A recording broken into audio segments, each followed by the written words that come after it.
same as the ones they made in Egypt. And in a place, there is supposed to be zero connection between ancient Japan and ancient Egypt. That's not supposed to exist. And if you compare that sarcophagus work, it's like it looks uncannily similar. Impossible, almost impossible that two people would come up with the same design. Right. Because it's like coming up with, I don't know, I don't have a good, like if someone, like this lighter, if someone, this is an unusually shaped lighter, the way the top pops, if someone just coincidentally, without any internet, came up with this on the other side of the planet, you'd be like, how the fuck? It's so oddly shaped. Yeah. Right. Like the button's in the same place, the lid's in the same place. There's no way. Right. That's what it looks like to me. And the fact that it took an enormous amount of effort to make and move and put it into place, because you're talking about incredibly heavy stone. And hard stone. Yes. Like that's the other, people don't appreciate just how hard this igneous stone is that these things are made from. Like granite, granodiorite, cyanite, like it's harder than steel. Like it's there's 6.57 on the Mohs scale.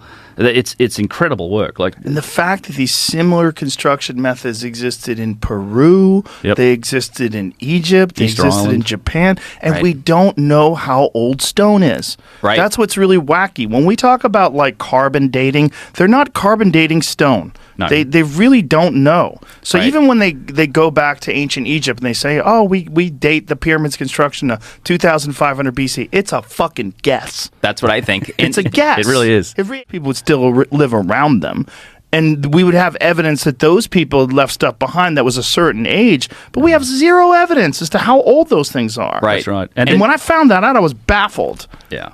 Because I always thought they knew 2,500 BC, rock solid. This is it. Well, they tie it to familiar with the incredible stone vases that they make in Egypt. Please talk about them. Yeah, so there is a collection of these things. They're made from igneous stone. And Jamie, I've got a few pictures of the vases in that vase directory, and they date back. It's what's interesting to me about these is that they're some of the earliest types of artifacts that we find. They stretch back far into what we'd call pre-dynastic time, basically Mesolithic times, right back to even 15,000 years ago. There was a site called Toshka that was dug up. It's underwater now, but and it was a primitive burial.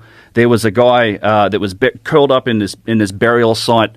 On the side. Go back to that, Jamie, the thin card one. Yeah, what's going on there? So this is an example, and these vases display just astonishing aspects of precision and engineering. So this is an example of just how thin this material is. So it's igneous stone. This might be porphyry or something like this. A very, very hard stone, very hard to work, but also brittle when it becomes thin. You can see the giant crystal occlusions, the white marks in it.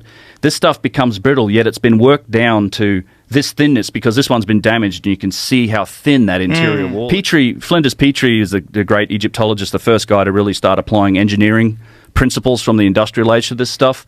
He found one, he talks about one in his work that was 1/40th of an inch thick. Wow. 1/40th of an inch thick. And the interesting thing about these vases, there's 50,000 plus of them were discovered beneath the Step Pyramid of Djoser. He collected them all up, and even in the museum that's at Saqqara, they talk about, this is so. I've been down underneath the Step Pyramid. This is a fragment of one of these vases that I found you can handle down there. And even in the museum there, they talk about, he didn't have them made. These were inherited objects from earlier times. Like they get the concept right.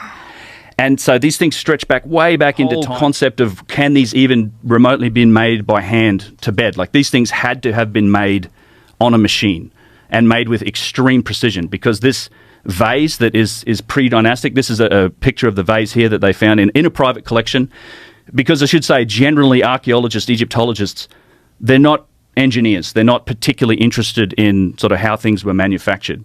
So what they've done is they've taken this and put this in a machine, and it's a structured light scanner, so it creates like a point cloud of different lights, and then you match a geometric shape to it, be that like a flat plane, a cylinder, a sphere, a cone, and then you can perform sort of geometric calculations on it and define things like precision. So if you go back to that, the surface A, the vase lip, right? So this is, you can see down on the bottom, they've created a point cloud of the top of this lip, so the flatness, and they've called this surface A. It's comprised of 3,813 points, and it's within 3,000ths of an inch of being basically perfectly flat.